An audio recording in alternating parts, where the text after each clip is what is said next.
Hey everybody, my name's Jessie Sousa. I'm a career and leadership coach and welcome back to my channel. Today I wanted to talk to you all a little bit about the idea of imposter syndrome.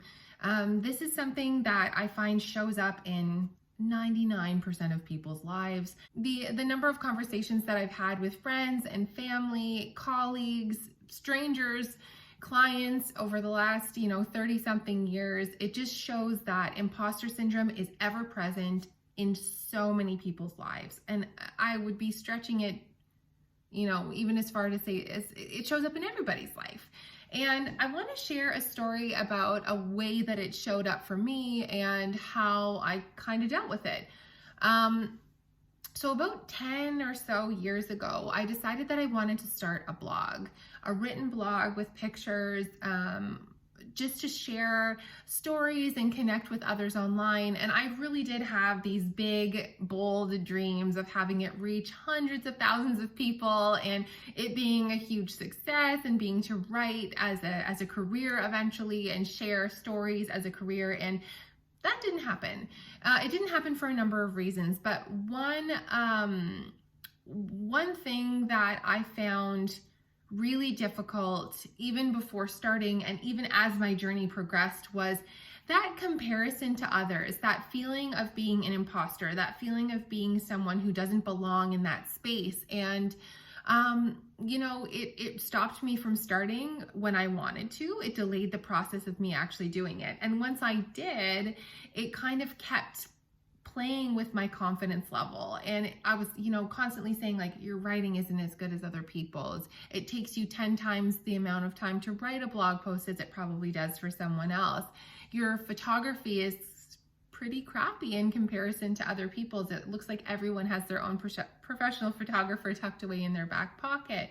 There was just so many things that were kind of in my face telling me that this wasn't for me, that I wasn't good enough, that there was no point in starting. And that sucked. That wasn't a good feeling. And there was a lot of me kind of like that self-talk or self-motivation to be like, no, like I should show up. Why should I show up? How can I show up? And I think one thing that has always stuck with me ever since I heard it a long time ago was something that Tony Robbins actually mentioned.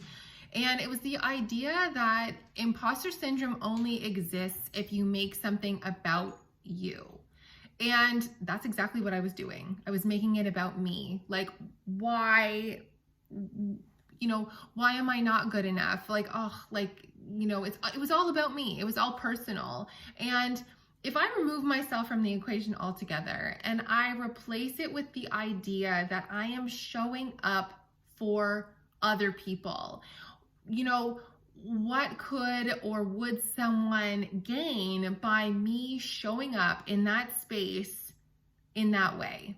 So for example, I remember writing a blog post about getting older and kind of missing your friends, not having the same amount of time or quality of time to spend with those friends that are so close to you that they feel like family.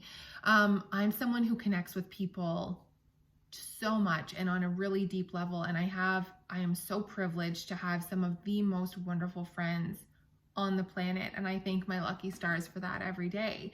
But I wrote this blog post that meant so much to me. And what I found in sharing that post was that a lot of my friends or friends of friends or just people in general really connected with that. And a lot of responses that I had from that one particular blog post was, wow, like this really hit home for me. This really made me feel heard and seen, and it made me feel like I wasn't alone in that feeling of, getting older, having so many more responsibilities, not being able to connect with the people you love so much as often as your body and your mind and your heart craves to connect with them. And if I think about the idea of imposter syndrome, and I had let that feeling of like, okay, well,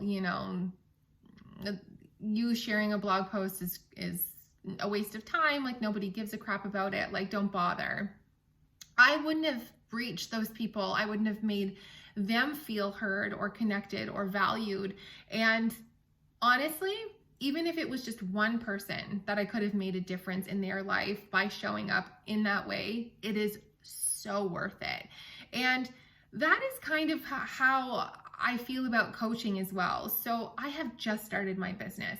I have a handful of clients at the moment, and obviously like you get handfuls and pockets here and there, but right now I have about a handful of clients. And some people would say like, oh, like that's not enough for me.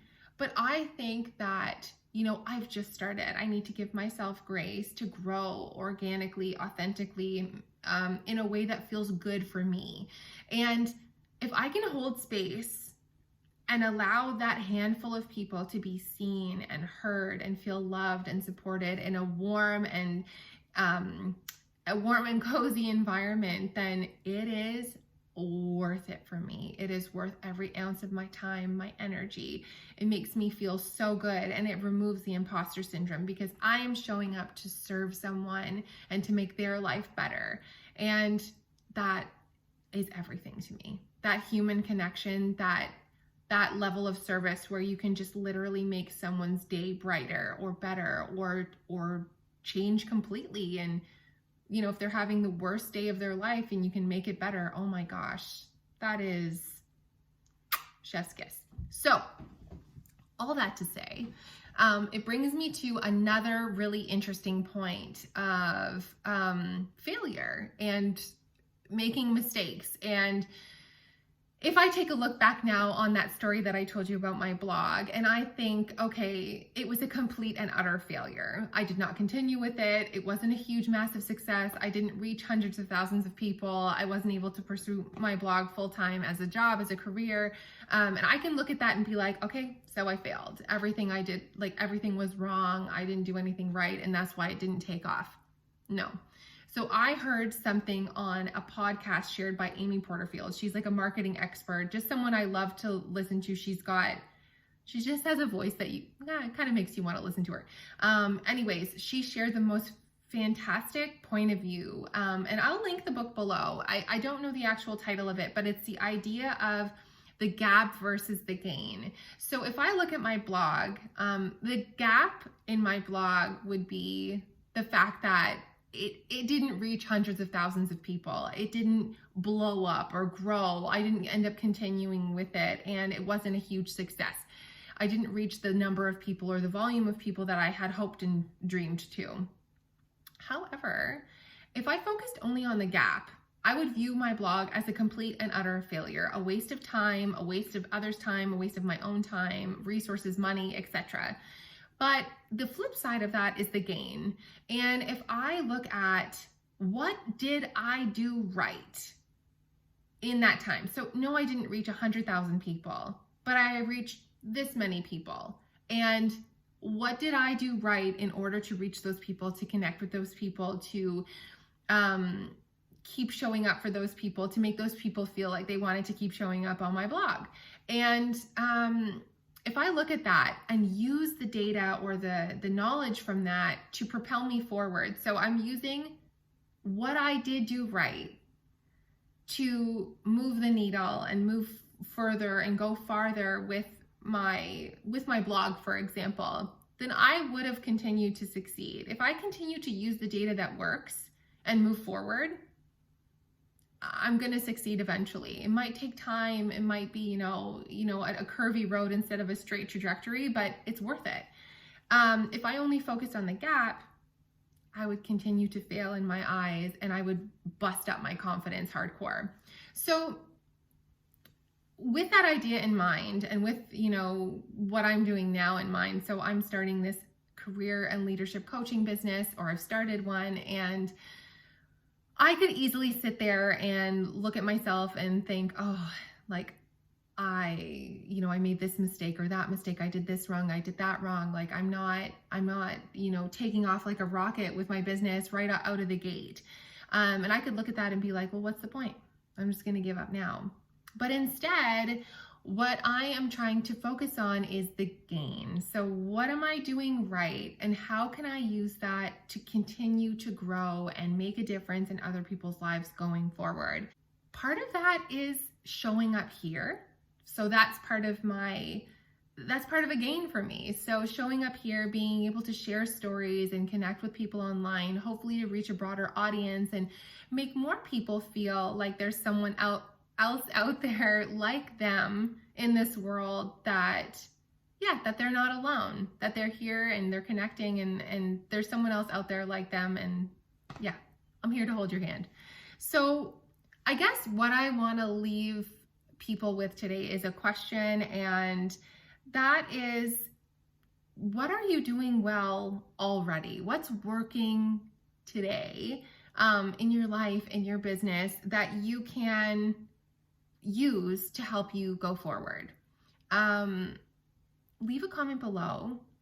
Let me know what that is for you. And I'm just inspired to see what other people are doing that's, putting them in the gain section of their life or in their business. And I would love to share.